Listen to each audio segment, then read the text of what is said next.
I started directing when I felt like I had learned everything I needed to know about acting as an actor.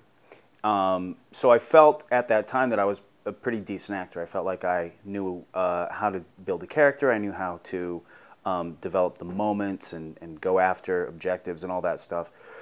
But no matter how many skills you have, there's one thing that as a director it's extremely, extremely difficult to do, and that's to produce sort of deep personal moments on camera when you have a whole crew and a boom pointing in your face and you've got time limitations. The first time I ever did that, for instance, I was doing this AFI short film. I can't remember the name of it at the moment, but it was, the film was fine, the director was fine, the script was fine, but what they wanted me to do at this one particular shoot day was I had to go, we went up to Point Dume up in Malibu, and I was in the ocean, and then they had the Steadicam following me around, and I had to really like break down. We hadn't rehearsed that much, and I felt like the director was kind of pushing me to be a bit melodramatic, and so, with all the different elements coming together, I wasn't feeling it. I just couldn't go there.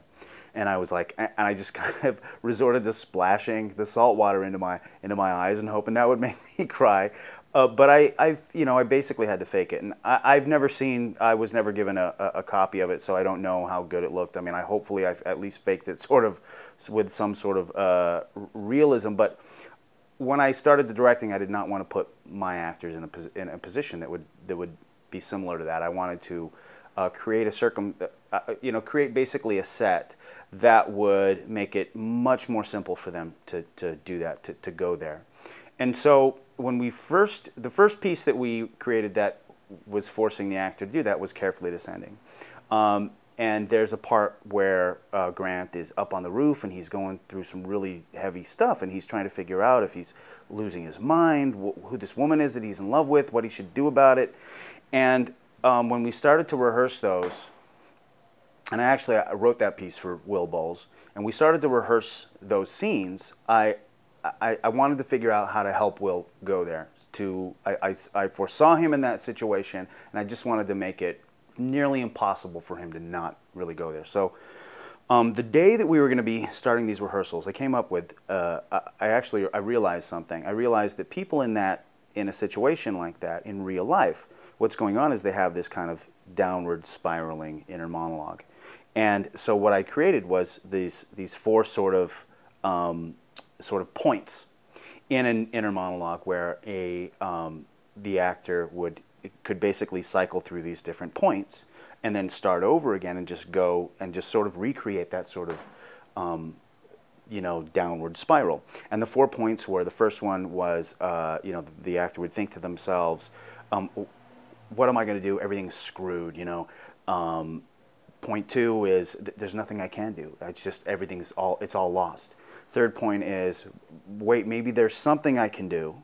And then the fourth point is, I'll figure it out, everything will be okay. And then they start over at the top again and just keep going. And along each point, and again, the first time we tried this was at a rehearsal for Carefully Descending. And I told Will in that rehearsal, just take your time on each point or go through it. It's completely up to you how much time you spend on each point. The only thing you need to do is go through it and just keep going through that and just let it get deeper. And if you are feeling an emotion, go with that emotion. And if it's laughter, go with that. If it's breaking down, crying, go with that. And so we did that. He did that in rehearsal. It was really looking promising. And so what I did was when we were shooting it, we created a specific instance, it's not a very easy thing to do. You have to you got to talk to your DP and basically you have to pre-light the whole space.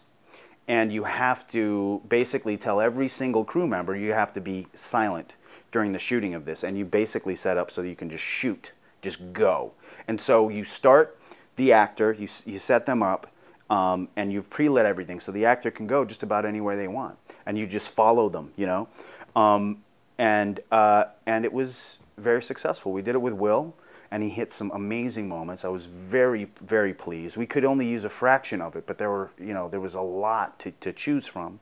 And then later, when we were auditioning Women for Broken People, Kyle Puccia's music video, we tried it in the auditions, and with great success. We had three women that they were all so good. It was really, really, really hard to decide. And we finally did settle on Marisa, and then when we shot that, we were actually able to not only set up and pre-light the whole space, but we were actually also able to kick everybody out.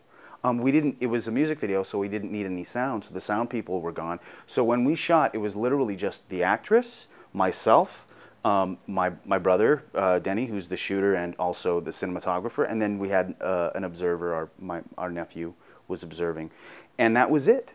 And we just went around this apartment, and she did such an amazing job, and